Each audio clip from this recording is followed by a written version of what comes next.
Good morning. Welcome back to the live morning show presented by Don Bullock Chevrolet. We are honored to have the triumvirate of a new book that has come out. We have in the middle Ms. Lynette Britt, who is the author of the book, which is titled My Heart is Broken, Who Can Fix It? Let's Ask Hope the Healing Bear. Ms. Britt, thank you for being here. Thank you for having We me. also have Pam Jordan, who is the inspiration behind the book, Yes, sir. and we have Jerry Taylor, who is the illustrator for the book. So we really have all of the creative geniuses behind the book with us. Let's get started. Ms. Jordan, in fact, let me do this. Let me show you the book itself. I don't mean to put it in front of you. Tell us a little bit about the book, if you would, please. Well, actually, how it came about is Pam called me up because of the shooting that took place in Texas. Okay. And Uvalde. Yes, Yes. Uvalde, Yes. yes. And she was very, very upset about it. And so she said, Lynette, I know that you write. Can you just do something to help the kids, heal? And so I thought about it and I prayed about it, and this is what I came up with.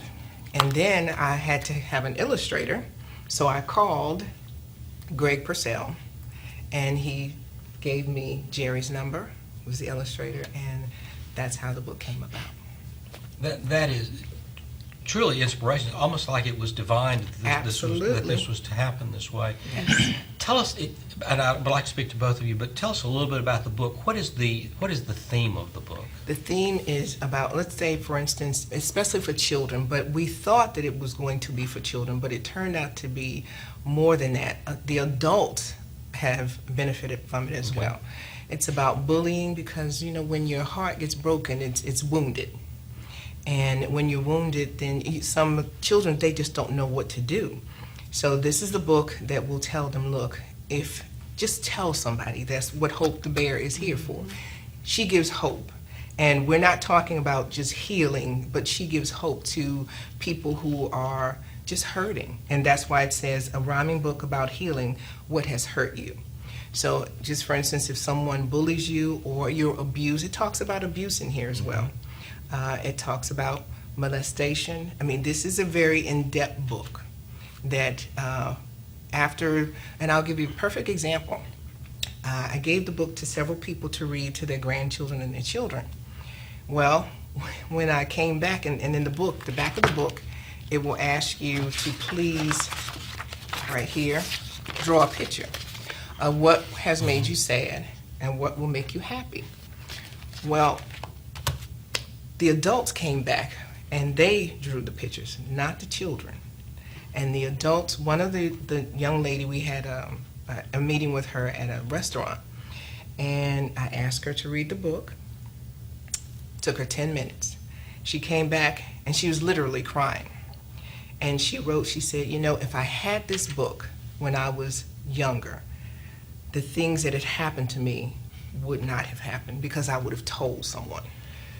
The inspiration for the book was a tragic event, which I just don't know that we need to go further down that path. Right. But other than to say that there is a silver lining to every cloud that comes out of it. But have you also seen any relevance to what we've been through from a COVID standpoint, where people have also been hurt, they've been confused, Depressed. they've had depressed, they've had many issues that they've gone through because of that in a much broader sense. Have you seen relevance from that standpoint? Absolutely, and the adults, but the children as Yes. well, because the children have been in the home. They haven't been able to socialize with their peers. So in the home, sometimes there's abuse, and their escape is getting out or going to school. But during the COVID, I've heard many situations where abuse is taking place in the home and it's continuing, and there's nothing they can do about it. They couldn't even go to their teachers. Yeah. And that's the sort, and it doesn't have to be a sophisticated tool or solution to a problem. Oftentimes it can be a very, and I'm not saying your book is simple, but a very elementary, yes, very, that can offer relief for not only children and comfort, but for adults as well too. It has, yes. Pam, how did this come about? So we have this horrible event in Uvalde. Right. Can you give us just a little bit of understanding of what, from that point, how we come to the book being here? Well, it came to me as the children. We always talked to the adults, and everything was about the adults, but not the kids that lost their friends or the siblings that lost their. And it just came to me, sometimes they need something to hold on to of their own. And so most of us as little kids, we had teddy bears and stuffed animals that became our best friends that we held and talked to. And that's where the inspiration came from, that these kids need something more to just grab onto, and not just that event, but any other event, as a COVID, and some may have lost loved ones or being home from school and not have their best friend. So it's just, the kids needed something to hold on to have hope, that there is still hope, that God still loves you, and everything is going to be okay, and that's where the inspiration came from. You talked about a teddy bear. When you were thinking about this and it was in its formulative stages, was it always a book? Was it maybe something else, something tangible, like a stuffed animal or something, or was it always a book? It started for me with the stuffed animal, because it took me back to my childhood. I used to have a raggedy stuffed bunny rabbit. As we all did. We all did. And that's what did it. But then the book and the story, because couldn't put it together, and that's when I called in and said, I need a book. Something that these kids can hold on to, because with the book, we're going to attach a bear to the book, so it's kind of like they're going to get a book. Oh, so there is going to be. Okay. No, we do have a bear. Her name is Hope. that they could be attached to. Jerry, let me ask you. Once the two ladies had the concept and that, how does that work then? How do you take an idea and turn it into something visual, the illustration, the drawings, the lines, and the color that is on the page? Well, first of all, the person that's giving me the idea has to do a pretty good job of describing what it is that they're trying to accomplish, in that picture, sadness or happiness or so on and so forth. And then it's just a matter of taking those thoughts and turning them into a drawing or a painting or whatever the case might be.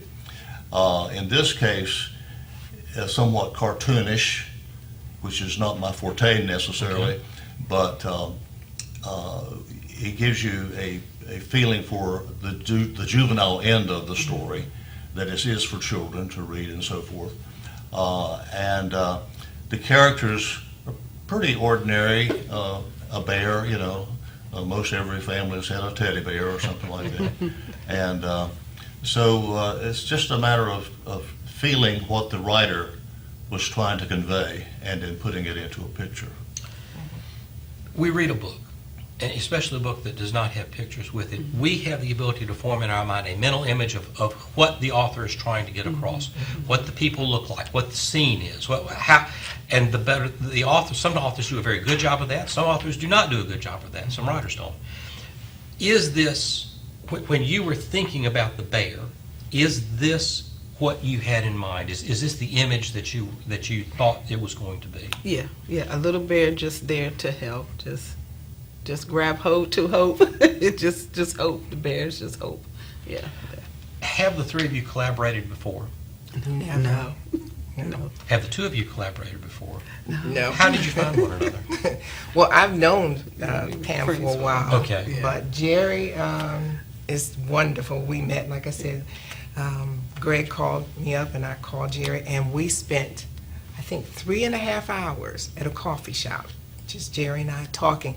It wasn't even about the book. It was just talking about the goodness of the Lord. And from there, I gave him the idea, and he just ran with it. Where does the book stand now? Is it available for purchase? Is it in bookstores? Is it online? Yes, it's on Amazon, and then you can also get it on my online store, which is CWR booksandservices.com. Would the author be willing to autograph the book at that point? Absolutely.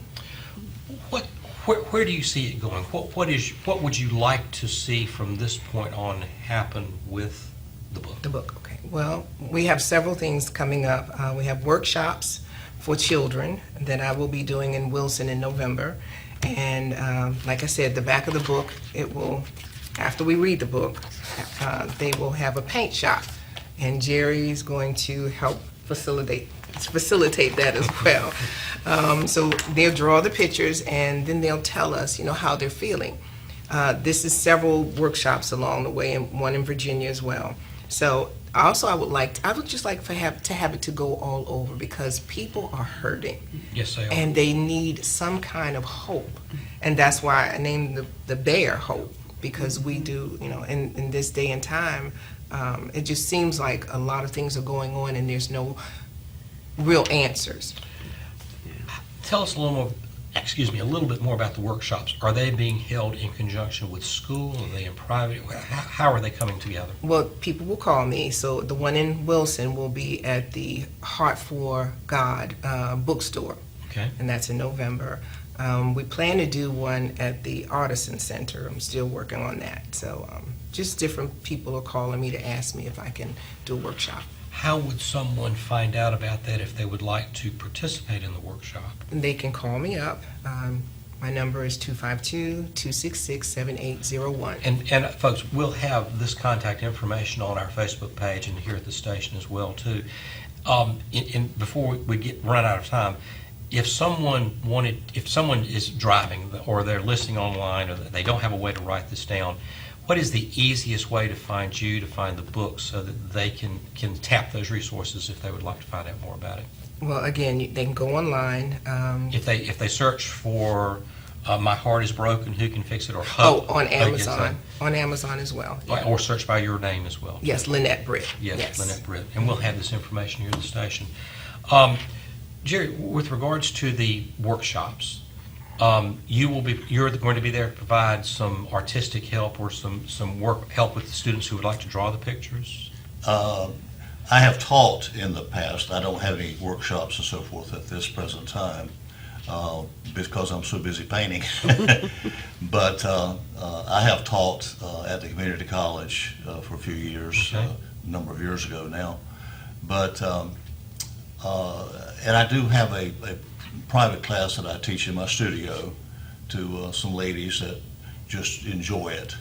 And but that's the extent that I have at this present time. I'm kicking some ideas around, but I haven't come up with anything yet that I think I want to sink my teeth into.